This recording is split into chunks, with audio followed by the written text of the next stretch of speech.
মুকুলরায় একটা দলের অ্যাসেট ছিল এবং আমাদের তৃণমূল কংগ্রেসের চাণক্য ছিল।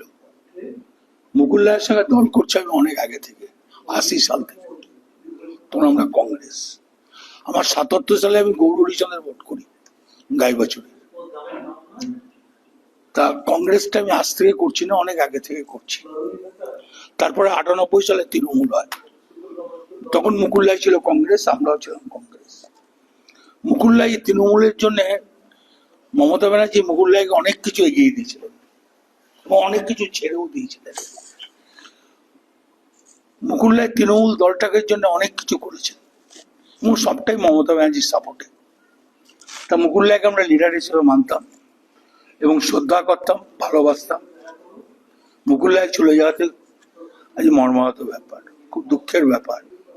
তা মুকুলরায় দলের সবকিছুই জানতো, এর থেকে জিরে থেকে হিরে পড়তো। মুকুলরায় দলের একটা অ্যাসেট ছিল। এই তৃণমূল দলটাকে প্রতিষ্ঠা করার জন্য, বামফ্রন্টের কাছ থেকে কেড়ে নেওয়ার জন্য, এই দলটাকে পশ্চিমবাংলায় দাঁড় করানোর জন্য মুকুলরায় একটা বিরাট অবদান আছে। মুকুলরায় আমার সঙ্গে অনেকবারই দেখা করেছে।